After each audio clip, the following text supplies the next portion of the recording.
ஆழ்வார் எம்பெருமானார் ஜீயர் திருவடிகளே சரணம். பாசுரம் 17. ரங்கன் தன் அழக காண்பிச்சு தன்னை திருத்தி பணிக்கொண்டான்னு கண்ணீர் மல்க பாடுறார். விரும்பி நின்று ஏத்த மாட்டேன், விதியிலேன் மதி ஒன்றில்லை. சித்த நாழி பக்தி பண்ணாலும் விருப்பத்தோட பண்ணணும். பகவத் விஷயத்தை பேசுறதுக்கு வாக்கிந்திரியங்களுக்கு சக்தியே இருக்காது. லோகாயுத விஷயங்களை பேசுற போது ஆசையும் இருக்கும், சக்தியும் வந்துடும். மனசு பகவத் விஷயத்துல ஈடுபட விடாம தடுத்துடும். விரும்பி நின்று ஏத்த மாட்டோம் அப்படிங்கிறார் ஆழ்வார். விருப்பத்தோட பக்தி பண்ணா சர்வானுகூலம் ஜகத்துன்னு நம்ம உடம்பு, நம்ம மனுஷா, ஏன் சத்ரு கூட நமக்கு அனுகூலமா இருப்பான். விஷமே அமிர்தமா போயிடுத்தே பிரகலாதனுக்கு, நெருப்பே குளிர்ந்து போயிடுத்தே, மலையிலேந்து உருட்டியும் எழுந்து உட்காந்துட்டானே பிரகலாதன்.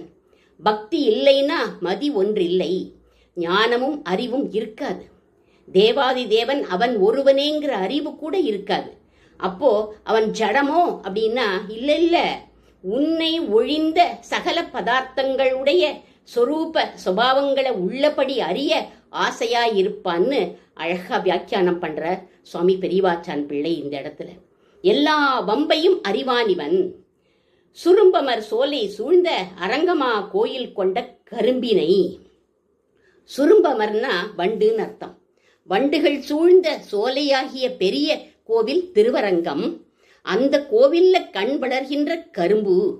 கரும்புன்னா கடிச்சு தின்னுடலாமா அப்படின்னா அதுக்கு ஆழ்வார் சொல்றார், கண்டு கொண்டு.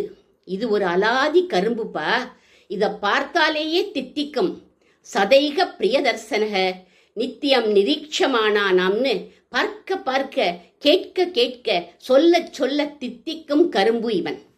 இப்படி தித்திக்கிற கரும்பினை கண்டுகொண்டு என் கண்ணினை கழிக்குமாறே, என்னை தன் வசமாக்கி அனுபவிக்கும்படி பண்ண அந்த கருணைக்கு நான் பண்ணக்கூடிய கிருதஜை என்னன்னு கண்ணீர் விட்டு பாடுறார் ஆழ்வார் இந்த பாசுரத்தை.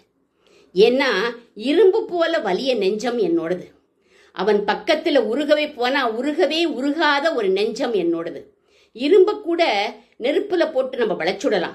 அப்பேற்பட்ட இரும்பு போன்ற என் நெஞ்சத்தை தன்பால் ஆதரம் பெருக வைத்து தன்னிடத்திலே ஈடுபடுத்தி தன்னுடைய சுவை தெரியும்படியாக பண்ணி தன்னை அனுபவிக்கும்படியாக பண்ணின பரம கிருபையை இந்த பாசுரத்துல அனுசந்திக்கிறார் ஆழ்வார். ஆழ்வார் திருவடிகளே சரணம்.